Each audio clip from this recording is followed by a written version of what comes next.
In the opening of the original Final Fantasy VII, Cloud Strife and an eco-terrorist cell named Avalanche blow up a reactor. That reactor is siphoning an energy called Mako from the planet and using it to power a sprawling industrial metropolis called Midgar. The group infiltrates, fights off Shinra Electric Company's forces, and sets off the explosion, destroying the reactor. From there, it's a hop, skip, and jump through a few sections of the city back to the safety of Avalanche's hideout. In Final Fantasy VII Remake, however, you walk through the streets in the aftermath and see the harrowing consequences of your choices. It asks you to question whether you're doing the right thing by joining this so-called group of freedom fighters just to make a quick buck. Final Fantasy VII Remake's opening bombing mission is a clear and powerful statement of intent. The game may just be the first chapter of the original's much bigger story, but it uncovers depth that had been left to the imagination. It's rich in details that were previously unexplored, realizes new storytelling ambitions with confidence, and presents fresh perspectives that feel essential. It does all this so successfully that it's hard to think that this story existed in any other way. It's important to know that yes, I have history with Final Fantasy VII. I'm a fan, but this isn't a game that panders to fans. Newcomers can also enjoy the majesty of Midgar and learn to love characters for the first time, all while playing a mechanically dense and rewarding role-playing game. Even if it's just a piece of the original Final Fantasy VII, this remake takes one of the most beloved games of all time and elevates it higher.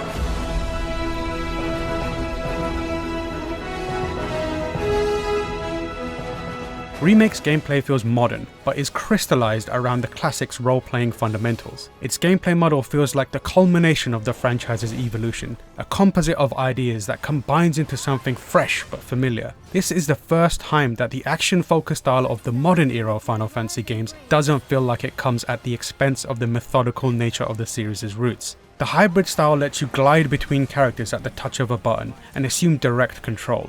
At the same time, commands can be issued to characters that are otherwise acting independently, conjuring the spirit of that deliberate stand in place and fight format of old. The remake uses an active time bar to govern special abilities, spells, and item uses. To encourage juggling of party members, ATB bars fill much more rapidly when you take control of a character and attack the enemy directly. And characters tend not to use the more advanced skills of their own volition, so it's super important that you step in and put their resources to good use. Each playable character also has a unique skill that comes at no cost and has a great deal of strategic value. Characters can also use various offensive and defensive magical spells, provided they have the materia that bestows this ability to them. Materia was and still is the core of Final Fantasy VII's gameplay. The beauty of the materia system is that it allows you to create loadouts in a very free-form way, and build characters to fit your preferred style or strategy for any situation. Although each playable character has a general archetype, the materia system presents a great deal of fluidity within this, so even your long-range fighter can play a support magician if you want.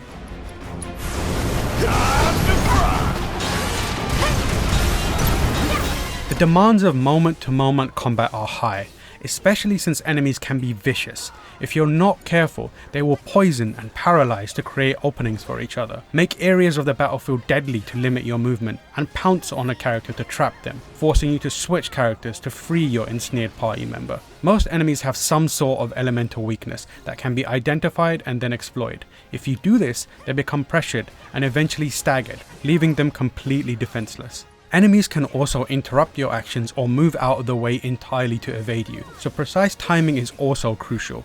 Thankfully, when issuing commands, the action slows to a crawl to give you breathing room. This won't save you if your plan is ill-considered though, so you've got to be smart.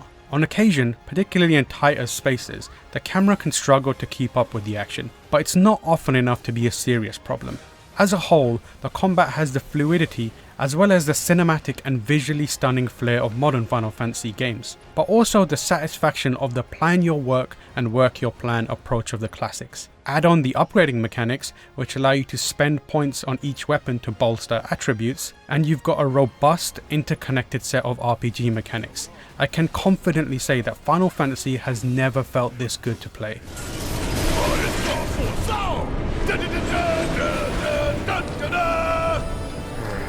For as strong as Final Fantasy VII Remake's gameplay is, it's the narrative and the characters that truly stand out as its crowning achievement. For the vast majority of the game, Final Fantasy VII Remake is a focused, deeply personal story. Even though Avalanche's ultimate goal is to free the planet from the vampiric jaws of Shinra, the events that transpire narrow that battle down to a struggle for the here and the now instead of the future.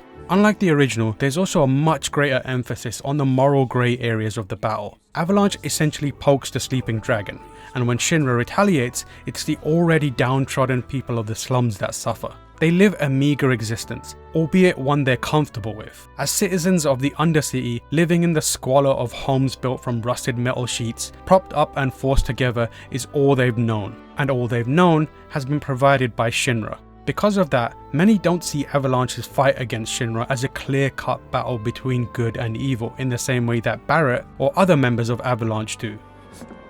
We will not submit to intimidation or violence, but work together for peace and prosperity.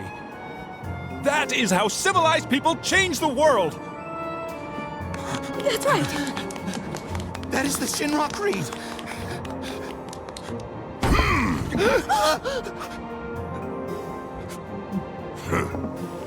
Them's fighting words. In multiple chapters, Remake slows the pace down so you can spend time in the slums, meet the people there, understand their daily plights, and get involved with the community. This is done through optional side quests that provide some sort of valuable world building, or an opportunity to understand another person a little more. Mechanically, side missions are usually simple, go here, kill the enemy, talk to a person, or get an item and then return jobs. But there's always a little story to be told that pulls you deeper into their world, and each one also humanizes Cloud just a little. Well, if you won't help, then we'll just have to kill it ourselves! I'll do it for 3 gil. Huh? I'm offering a special discount right now on Toad King jobs. Looks like it's your lucky day. Awesome! Now that's my kind of bargain! As an ex-soldier turned merc, he begins taking on odd jobs to make money. But as he completes these, word of him spreads, and he becomes a champion of the people, whether he likes it or not. This not only chips away at Cloud's hard edges, but makes you as the player invest in the world around you and the people within it. Final Fantasy VII Remake is the story of Cloud Strife learning to fight for others instead of just himself. Hey there. This it? Now comes the hard part. Characters that were formerly relegated to bit parts are given more depth, so you learn more about Avalanche members like Biggs, Wedge, and Jesse, among many others. There are poignant and personal moments with them that are delivered through heartfelt lines of dialogue. It all feels natural, believable, and relatable. There's so much texture in these characters, which makes them easy to connect with. Without spoiling anything, Remake also pulls in characters from the extended fiction of Final Fantasy VII, and these new additions fit in naturally. It feels like Square Enix isn't remaking Final Fantasy VII, it's rebuilding the larger Final Fantasy VII universe. Some odd jobs that you undertake will have you working alongside key characters like Tifa and Aerith. For the former, the game elegantly establishes her history with Cloud, with frightening glimpses at their traumatic past appearing as intrusive flashes that are the result of some damaged part of Cloud's psyche. This mechanism is also used to weave in the presence of a certain silver-haired villain in a way that didn't happen in the original. The rapport between Cloud and Tifa is depicted so well. They're friends who support each other, but there's also a blossoming romance that builds as Cloud recalls their history together and what she means to him. Aerith, the flower girl whose story unexpectedly intersects with Cloud's, is beyond an uplifting presence. The banter between her and Cloud is sweet and funny from the moment you meet her. She pokes at his ego and begins tearing down his walls. She's playful and confident and effortlessly endearing. You did it! Yeah.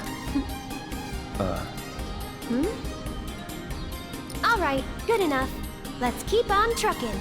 All the characters feel like real people. They have hopes and dreams, fears and faults. They're funny and charismatic, and so well written and acted that you'll fall for every single one of them. When playing the original, these were all thoughts and feelings I had about the characters that I coloured in myself, using the outlines the game presented. This time, they're not illusions. It's all painstakingly realised. And as much as I loved the characters and stories back then, I'm able to appreciate them in a much more profound way because of how complete it all feels now. There's so much to marvel at in the remake, and it doesn't shy away from embracing the goofier elements of the original, instead using it to bring levity to what is otherwise heavy subject matter. Even as the game reaches its conclusion and embraces the more outlandish and fantastical parts of the story, it does so in a way that feels earned. Again, this might just be a small chunk of the original release, but as a standalone game, Final Fantasy VII Remake is a complete package. Although a greater villain lingers in the periphery of the story, cryptically alluding to something more in Cloud's past, and unexplained elements are introduced in its conclusion, this doesn't diminish the story that is told.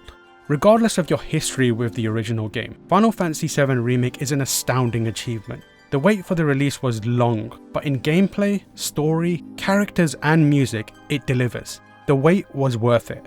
For first-time players, it's an opportunity to understand why Final Fantasy VII is held in such high regard. It's the chance to experience a multifaceted story that grapples with complex subject matter, be in the company of memorable characters, and be moved by their plight. For returning fans, this isn't the Final Fantasy VII your mind remembers, it's the one your heart always knew it to be.